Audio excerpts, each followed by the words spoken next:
nikorere umusaraba niwe uzawuntura. Kristo arabivuze neza ngo urushye wese n'uremerewe wese. Bongeye kubasuhuza bene data, turacyari mu ijambo ry'Imana, ni kuri channel Bibiri Imbaraga Zacu. Twongeye kubasuhuza, ndi Evangeliste Ganza. Ndabishimiye ko tugiye kuganira ijambo ry'Imana. Reka tubanze dusenge. Mana, turagushimye, turaguhimbaje kubw'uyu mwanya uduhaye kongera kuvuga ijambo ryawe. Uhabwe icyubahiro, Umwuka wawe atuyobore, tubwire ibyo kuvuga, magambo yawe aturuhure imitima, adukomeze mu rugendo, atwubake kugira ngo tuzabashe gusingira icyo Kristo yadufatiye. Shimwe n'icyubahiro byawe muri byose, mu izina rya Yesu, amen. Tubaye ikaze mu mwanya w'ijambo ry'Imana. Tugiye kuganira ijambo ry'Imana. Twahaye umutwe w'amagambo uvuga ngo kwikorera umusaraba wa Kristo. Kadusome ijambo ry'Imana. Turasoma muri Luka ibice 9:23. Haranditswe ngo abwira bose ati, umuntu nashaka kunkurikira niyiyange yikorera umusaraba we iminsi yose ankurikire. Kuko ushaka kurengera ubugingo bwe azabubura, ariko utita ku bugingo bwe ku bwanjye niwe uzabukiza. Umuntu byamumarira iki gutunga ibintu byose byo mu isi narimbuza ubugingo bwe, cyangwa nabwakaho indishyi? Nuko umuntu wese ugira isoni zo kunyemera no kwemera amagambo yanjye, umwana w'umuntu nawe azagira isoni zo kumwemera ubwo azaza afite ubwiza bwe n'ubwa se n'ubw'abamarayika bera. Ariko ndababwira ukuri yuko muri aba bahagaze hano harimo bamwe batazumva ubusharire bw'urupfu batari babona ubwami bw'Imana. Kadusome no mu Bafilipi ibice 3:7. Nyamara ibyari indamu yanjye nabitekereje ko ari igihombo ku bwa Kristo, ndetse n'ibintu byose mbitekereza ko ari igihombo kubw'ubutunzi butagira akagero, ari bwo kumenya Kristo Yesu.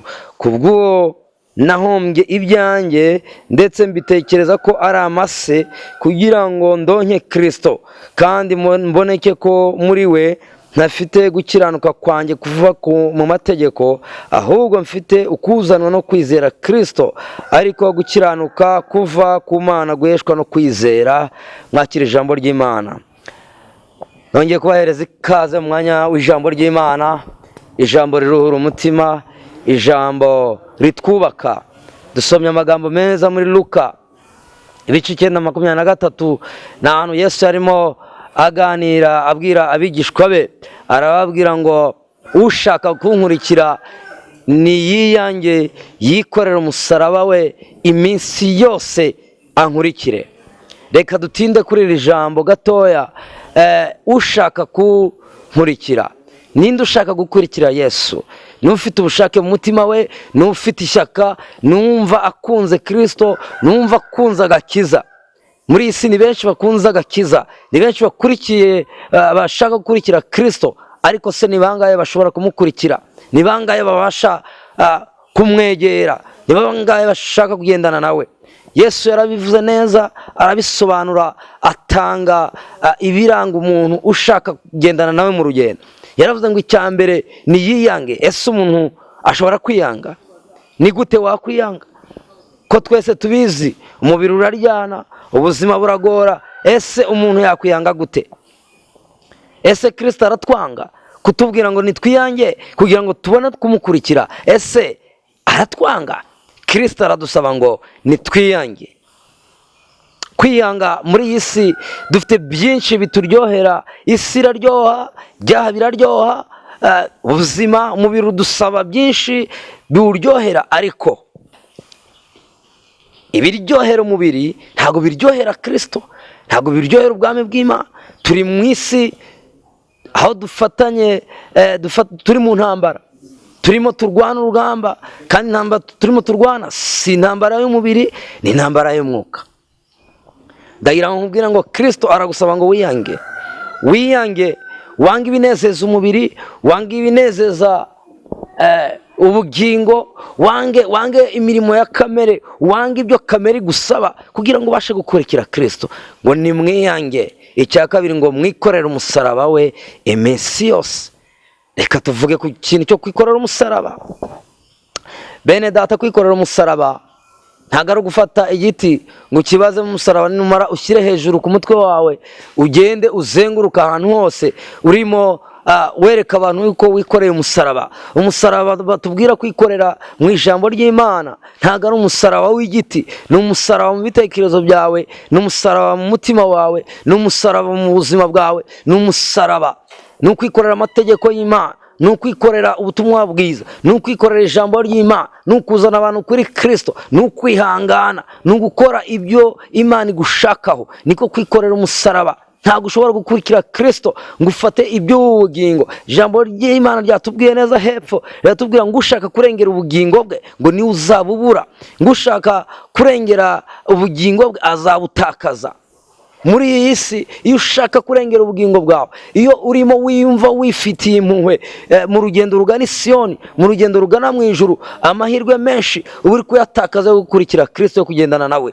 Ndagira ngo nkubwire ngo iyo ukirimo wumva ari weho, wumva ibyiza byose ari wowe ubishaka, wumva ibigushishikaza ari ibinezeza amaso, ari ibinezeza umubiri, ari ibinezeza wowe nkawe, ndagira ngo nkubwire ngo icyo gihe urugendo rwawe rurimo rurazamo ibibazo bikomeye, urimo uratandukira, urimo urajya kure y'Imana, ujya kure ya Kristo.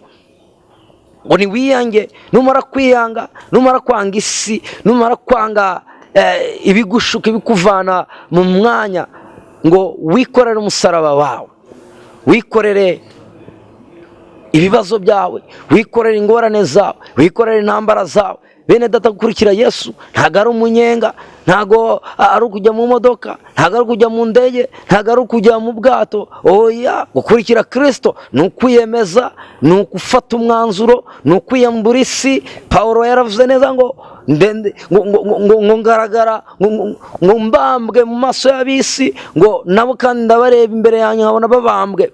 Iyi si itarakubona ubambwe ku musaraba, iyi si itarakubona ubambwe ngo nawe uyibone ibambwe, ntago wari wagera mu rugendo neza rwo gukurikira Kristo. Ndagira ngo nkubwire mwene data, Yesu aragusaba ibintu, akubwira ngo iyange. Numara kwiyanga, wikorera umusaraba wawe. Buri wese agira umusaraba we, umusaraba w'ubupfubyi, umusaraba w'ubugumba, umusaraba w'ubukene, umusaraba wo kubura imyambaro, umusaraba wo kubura inkweto, umusaraba. Buri wese muri iyi si agira umusaraba we mwene data. Umusaraba wawe, hagize undi muntu uza kuwutwara ngo wikorere, wamuremerera kurusha uwo yikoreye, kandi nawe aguhaye uwe ngo uwikorere, wakuremerera kurusha uwawe. Buri wese aremererwa n'umusaraba we, uko yahamagawe, uko abayeho. Buri wese muri iyi si, umukene afite umusaraba we w'ubukene, umukire afite umusaraba we w'ubukire. Ubukire nabwo bushobora kukubera umusaraba. Ndagira ngo nkubwire ngo uko umeze, uko uhagaze mu bukristo bwawe, mu rugendo rwawe, buri wese afite umusaraba we. Nawe ufite umusaraba wawe. Ese umusaraba wawe ni uwuhe? Pawulo yandikiye Abafilipi, twahasomye mu bice 3:7 ngo nyamara ibyari indamu yanjye ngo nabibibonyemo nk'igihombo kubw'ubutunzi butagira akagero, aribwo gutunga Kristo. Mbese wowe mu buzima bwawe, mu rugendo rwawe, ese watanze iki? Wahaze iki? Mbese ni iki waretse, ni iki warekuye kugira ngo wakire Kristo, kugira ngo ugendane na Kristo? Ngo ushaka gukira Kristo, yikorera umusaraba we iminsi yose. Reka mvuge hano kwikorera Kristo, kwikorera umusaraba wa Kristo iminsi yose. Abantu benshi bikorera Kristo, bakikorera umusaraba we kuwa mbere no kwa kabiri, kwa gatatu no kwa kane, kwa gatanu no kwa gatandatu, umusaraba bakawutura. Barawikorera, bari ahantu bazwi, bagera aho batazwi, umusaraba bakawutura, bakaba bashyize hasi. Ukajya kumva ngo ahangaha ntago nzwi. Ninde wakubwiye ko utazwi? Urazwi mu maso y'Imana, urazwi mu maso ya Kristo. Abantu barabizi ko wakijijwe, abantu barabizi ko uri umuvugabutumwa, abantu barabizi ko uri umuhanuzi, abantu barabizi ko ukorera Imana, abantu barabizi ko uri umukristo. uribwira ngo ntabwo bakuzi, barakuzi. Isi irakuzi, Satani arakuzi, n'Imana irakuzi. aho ariho hose ukwiriye guhamya Kristo, ukikorera umusaraba. Yesu aza muri iyi si ntabwo yaje mu rugendo rworoshye, yaravutse, avuka nkatwe twese, arangije ararwanywa, batangiye kumurwanya akiva mu nda, akivuka, baramuhungisha, bamuhungisha bashaka kumwica. Amakuru yaratanzwe ko hari umwami uzavuka. Ndagira ngo nkubwire ngo mwene data, ntabwo ari wowe bitangiriyeho. Intambara zose duhura nazo nuko turi mu bwami butandukanye n'ubwami bwabo. Ntabwo turi ab'isi, turi ab'ijuru, ngo kwa data niho dutegereje kuzajya. Yesu yarabitubwiye neza, aratubwira ngo ngiye kwa data, ngo niho ndimo mbategurira, ngo iyaba hatari amazu ngo mba mbibabwiye uyu munsi. Ariko niba Imana yaraduhaye iyo asiranse ikatubwira ati ndimo ndabategurira ubwami, ndimo ndabategurira aha, ni ukuvuga ngo iyi si si yacu, turi ab'ijuru, ntabwo turi ab'isi. Ndagira ngo nkubwire mwene data, iki gitondo, uyu munsi wa none, mbese ibaze, ese urakikoreye umusaraba cyangwa umusaraba warawutuye? Pawulo ndamukunda cyane, yaravuze neza mu magambo ye, aravuga ngo mbese niki cyadutandukanya n'urukundo rwa Kristo? Ni inzara se? Ni ubupfubyi se? Ni ingorane? Ni ugupfusha? Ni ukubura ibyo kurya? Ni ukubura imyambaro se? Ni ubuzima bwo muri iyi si? Ni amagambo se? Ni intambara se? Ni iki cyadutandukanya n'urukundo rw'Imana? Ntacyo. Nta kintu gikwiriye kudutandukanya n'urukundo rw'Imana mwene data. Twikorera umusaraba wa Kristo. Uri mu Rwanda wikorera umusaraba wa Kristo, uri i Burundi wikorera umusaraba wa Kristo, uri muri Afurika wikorera umusaraba wa Kristo, uri muri Amerika wikorera umusaraba wa Kristo, uri muri Oceania ikorera umusaraba wa Kristo. Ikintu nzi neza nuko nta muntu n'umwe wakurikiye Kristo ngo akorwe n'isoni. Yesaya yarabyanditse neza, aravuga ngo mu bice 50:7 ngo kuko umwami Imana azantabara, nicyo gituma ntamwara, kandi nicyo gituma ndakorwa n'isoni, ngo unsindishiriza ari hafi yanjye. Kuko umwami Imana azantabara, nicyo gitumye ntamwara, kandi nicyo gituma nkomera mu maso hakamera nk'urutare, kandi nzi yuko ntazakorwa n'isoni, kuko unsindishiriza andi hafi. Uko byakomera kose mu buzima, nubwo byagukomerera, ariko gutsindishiriza kuri hafi, nta kintu uzaba. Humura, komera, ntuture umusaraba. Abakobwa cyangwa abagore ntibatume utura umusaraba. Abagabo, ubukire, ubutunzi ntibutume utura umusaraba. Ibyo ni ibintu bishira. Ijambo ry'Imana ratubwira ngo nimushake gukiranuka kw'Imana, ngo ibindi byose muzabyongererwa. Ese mwene data, niki kiguteye ubwoba? Niki kirimo gititiza umutima wawe? Niki kiri kuguhinza umushyitsi? Ese ni ikihe kibazo kirimo gishaka gutandukanya n'urukundo rw'Imana? Ndagira ngo nkubwire, ibintu byose biri muri iyi si birashira, ariko ubwami bw'Imana n'ijambo ryayo ntabwo bizashira. Ibyo wabona byose byaba ingurane y'agakiza, icyo baguha cyose kikuvana mu gakiza, ntago kiramba, n'icy'akanya gatoya. Satani nta mugisha agira, ndaguhamiriza ngo Satani nta mugisha agira. Ashobora kukurika, akakwereka ubuzima, akakwereka ikintu gitoya cyane. Ibishashagirana byose ntabwo ariko ari zahabu, ndetse n'ibyera byose ntabwo ari amata. Ndagira ngo ubwire mwene data ukurikiye, wowe turimo dusangira ijambo ry'Imana, komera ushikame, ukomere mu muhamagaro, ukomere mu Kristo bwawe. Nuhura n'ibigushuka muri isi, birimo byinshi, barazana innovation nyinshi cyane. Satani afite pepiniyeri nyinshi cyane, afite inganda nyinshi cyane zirimo ziza kugura agakiza, zirimo ziza kugura umwimerere w'agakiza, zirimo zigura ijambo ry'Imana. Abantu barimo bararivanga, abantu barimo bararivangira kubw'indonke, kubw'indamu z'akanya gatoya, kubw'akamanyu k'umutsima gusa k'umunsi umwe. Umuntu akarekura agakiza, umuntu akarekura ubukumi bwe, umuntu akarekura ubusore bwe, umuntu akarekura urubyaro rwe, umuntu akarekura byose iby'agaciro byose Kristo yadufatiye, ukaberekura, ukamera nka Esawu. Ukamera nka Esawu bariganyije umugisha kubera akamanyu k'umutsima, kubera ibishyimbo gusa, ibishyimbo bitukuye bituma atanga umugabane w'ubuzima bwe bwose.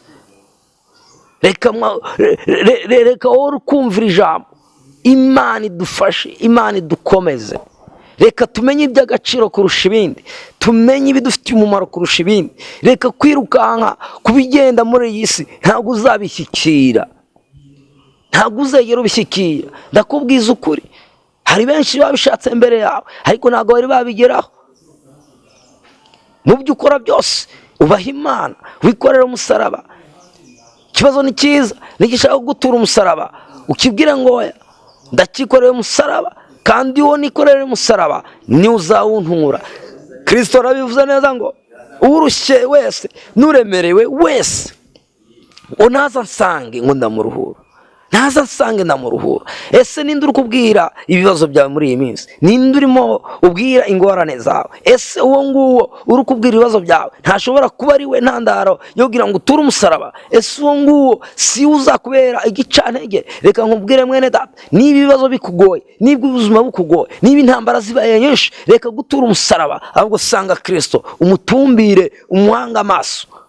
Umuririmbyi yaravuze ngo mfite umuntu umvugira mu ijuru, ngo ni umukuru w'abatambyi, ngo kandi uwo yitwa Rukundo. Dufite avoka mu ijuru, dufite umuvugizi. Ntabwo turi aho ngaho gusa, ntabwo turi ubwoko bwatawe, nta nubwo turi ubwoko bwatereranywe. Dufite Imana, dufite umuvugizi mu ijuru, dufite avoka, aratuvugira amanywa n'ijoro.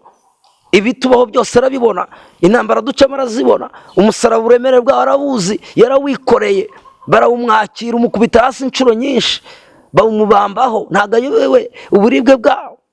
Ariko yaravuze neza muri Yesaya ngo ni ukuri n'imba zacu ngo nizo yishyizeho, yarabyikoreye. Reka nkubwire mwene data, komera, ushikame, ukomeze icyo wafashe. Nturekure Kristo, nturekure umusaraba kubw'iby'akanya gatoya, nturekure umusaraba kuko wabuze urubyaro. Dufite benshi twamvishe imyaka 20, imyaka 30, imyaka 40 agifasha umusaraba, ariko ku munsi wa nyuma bagiye babona ibisubizo. Abantu benshi bagiye baca mu bibazo, duhere no muri basogokuruza bo kwizera. Kuri Aburahamu, Imana yamuhaye urubyaro ageze imyaka 100 ndetse no kwirenza. Imana igukomeze, Imana igukomeze, Imana ikwambika imbaraga, Imana iguhereza ihishurirwa. Impamvu kenshi dutura umusaraba nuko tutabasha kureba mu isi y'umwuka. Urebye iby'Imana irimo guteganyiriza, urebye iby'Imana, Imana iguha ihishurirwa ibizakurikiraho ku buzima bwawe. Wakomeza umusaraba wawe, wakomeza icyo wafashe, wakomeza guhamya. Ndagira ngo nkubwire ngo muri iki gitondo ntagire ikintu gituma utandukana n'urukundo rw'Imana. Mbese ni iki cyagutandukanya n'urukundo rw'Imana? Komera, Imana iragukunda, Imana irakuzi, Imana iragusobanukiwe. Utaraba urusoro mu nda y'umubyeyi wawe, Imana yari ikuzi, yari izi imigambi yayo ku buzima bwawe, yari izi aho uzava, yari izi aho uzagana, yari izi aho uzatinda, yari izi aho uzihuta. Ndagira ngo ukomeze muri iki gitondo kugira ngo umuhamagaro wawe ukomere, ubukristo bwawe bukomere. Ni ukuri Imana irakuzi kandi Imana irakwitayeho. Ntabwo Imana iduhana, nta nubwo Imana itureka, ariko igucisha mu kanzu gatoya gusa, ikagucisha mu kibaya gitoya gusa, ariko ngo no mu kibaya cy'igicucu cy'urupfu ngo Imana iduhinduriramo ahantu h'amasoko. Ndagira ngo nkubwire mwene data, ukomere. Wowe ufite ibibazo, wowe umusaraba wakuremereye, hanga amaso kuri Yesu. Muririmbyi yaravuze neza ngo tumbira Yesu gusa ngo niwe gisubizo. Tumbira Yesu gusa niwe gisubizo. Ese tumbiriye ibiki muri iki gihe? Iyo wikoreye umusaraba wa Kristo ugakora amakosa ugatumbira ku muntu, umusaraba urawutura. Iyo wikoreye umusaraba wa Kristo ugakora ikosa ugatumbira ku kazi, umusaraba urawutura. Iyo wikoreye umusaraba wa Kristo ugakora ikosa ugatumbira ku butunzi, umusaraba urawutura. Kuko ibyo byose birangira mu kanya gatoya. Iyo birangiye mu kanya gatoya ubona nta mpamvu yo kwikorera umusaraba. Abantu benshi barawutuye, abantu benshi ntago bakibereza agaciro. Ndetse hari n'ivuga butumwa ryinshi ririmo ritambuka rivuga ko Bibiliya ijambo ry'Imana ryahimbwe n'abantu, ryanditswe n'abantu, hari politike y'abantu runaka. Ngewe ndaguhamiriza yuko ijambo ry'Imana ni ukuri, ijambo ryahumetswe n'Imana. Nta muhanga n'umwe ushobora kwandika Bibiliya ijambo ry'Imana, ntawe nabonye kandi ntawe uzabaho. Iri jambo ryaraturemye, ijambo ryatubeshejeho. Ndagira ngo ngubwire ngo urikomeze, ukomeze ijambo kizakubashije kwikorera umusaraba kugeza ku mperuka y'isi, kugeza ku mperuka yawe. mbese ni iki? Ni ugukunda Imana, ni ukwizera Imana, ni ukwegera Imana, ni ukuba hafi y'Imana. Intambara zawe, reka kwereka ibibazo byawe umwana w'umuntu, reka kureba ku mwana w'umuntu ngo ubone kureba ku Mana. Dukora amakosa menshi mu musaraba twikoreye muri iyi si. Ibibazo byakubana byinshi, intambara zakubana nyinshi, ingorane zaba nyinshi. Mbere yo kureba ku Mana ukabanza ukareba kuri runaka yakumarira iki? Ese niba ufite ikibazo kiri buze gukemurwa mu minsi 2, uwo nguwo urimo wiringira, uwo nguwo uhanze amaso, uza afite igihe kingana iki? Uza asigaje iminota ingahe yo kubaho? Mbese numushyiraho ibyiringiro byawe, nyuma y'iminota 5, 10 akabarangije urugendo rwe muri iyi si, ibyiringiro byawe bizaba bishikamye hehe? Ndagira ngo nkubwire ngo mu kwikorera umusaraba kwawe hanga amaso Kristo. Kristo niwe mugabo udatererana mu byago no mu makuba. Kristo ni inshuti y'ibihe byose. Ntago ibibazo bisobanuye gutura umusaraba ngo ufate ijambo ry'Imana urishyire hasi. Ntago agakiza ari ibintu byo gukina, ntago ari ugukina, ntago agakiza ari ugukina, ntabwo agakiza ari ugukina. Ntongere mbisubiremo, ntabwo imikino iri mu rugendo rugana Siyoni. Ni urugendo rutoroshye kandi ni urugendo ku iherezo ryaho hariho kwambikwa amakamba. Ese uzambikwa amakamba, wakoze iki mu bwami bw'Imana? Wakoze iki mu bwami bw'Imana? Wazanye bangahe mu nzu y'Imana? Ese wakoze iki? Wasuye abarwayi kangahe? Wikoreye umusaraba mu buhe buryo? Wikoreye umusaraba mu buhe buryo? Wavuze ubutumwa se? Wasuye imfubyi n'abapfakazi? Wasuye abarwayi se? Wasengeye base abafite ibyago? Wifatanyije n'abababaye se? Yesu yarabivuze neza ngo ku munsi wa nyuma ngo azatubwira ngo waransuye mu bitaro ndwaye, ngo tuzamubaza mbese nagusuye ryari mwami? Ngo cyagiye wa wundi yararwaye ngo ukamusura, ni njye warubigiriye. Bene data, kwikorera umusaraba nakubwiye ngo ntago ari kwikorera igiti, ntago ari gufata ibiti 2 ngo ushyiremo imisumari. Oya, ni ukwikorera ubushake bw'Imana, ni ukwikorera ibyo Kristo adusaba, ni ukwiyanga, ni ukwanga ibyo Imana yanga, ni ukwitandukanya n'ibyo Kristo adashaka. Ibyo Kristo adashaka ku buzima bwacu nta kintu bitumariye, nibyo kutwangiriza, nibyo kutwica, nibyo kwica urubyaro rwacu, nibyo kwica abazadukomoka. Ndagira ngo nkubwire mwene data muri gitondo, niba wikoreye umusaraba, komeza wikorere umusaraba wa Kristo. Komeza ukizwe, komeza ukizwe, ukomeze ukizwe. Haze ibitugusha, dukomeza dukizwe. Haze bidushuka, tubyirengagize, dukomeza dukizwe. Niba wikoreye umusaraba, Imana igufashe ukomeze wikorere umusaraba. Nawe wamaze kuwutura, urabizi mu mutima wawe ngo umupolisi ukomeye ni mu mutima. Imana yonyine nizi mu mutima wawe. Niba waratuye umusaraba wa Kristo, ndagira ngo nkubwire ngo iki ni cyo gihe kugira ngo wongere ugaruke mu maso ya Kristo, wongere wikorera umusaraba, kuko Satani ntago azagera inshuti yawe. Niba warabaye inshuti ya Kristo urishuka, ntago Satani afitanye imishyikirano nawe. Arakubeshya mu minsi mike gusa, mu masaha make gusa azaguhinduka, uzabibona neza. Azagukubita hasi kuko azi neza ko umunsi umwe uzamuhinduka. Niraba warakiriye Kristo nk'umwami n'umukiza, ugatura umusaraba, ugasubira mu nzoga, ugasubira mu busambanyi, ugasubira mu ngeso mbi, ugasubira mu bujura, ndagira ngo nkubwire muri gitondo, ntago bikubereye, ntago bigukwiriye. Garukira Kristo, ugarukire Kristo, wongere wikorera umusaraba. Dukomeze urugendo rugana mu ijuru. Imana idushoboze, itugirire neza. Imana iguhe umugisha kandi igushoboze. Twikorera umusaraba wa Kristo, tuzawusohoze mu ijuru amahoro, tuzambikwa amakamba. Reka dusengane Imana. Imana twambike imbaraga. Imana turagushimye kubw'ijambo ryawe. Rega mwami Imana, Pawulo arabivuze neza mu Bakolosayi ngo dushobozwa byose na Kristo uduha imbaraga. Twambike imbaraga Kristo zo kwikorera umusaraba wawe. Ntago byoroshye. Umutwaro w'ubugumba ntago woroshye, umusaraba w'upfubyi ntago woroshye. Imisaraba iratandukanye kandi yose iraremereye, irashaririye. Udushoboze muri iyi si kugira ngo dukomeze ntidusharirwe n'uburemere bwawo, ahubwo turebe mu ijuru nka Stefano, dutumbire tubone ubwiza bwawe, tubone ingororano zawe, maze tuzabona ubwami bwawe. Mu izina ryawe Yesu Kristo turagushimye kandi turaguhimbaje, icyubahiro kibi cyawe mu izina rya Yesu, amen.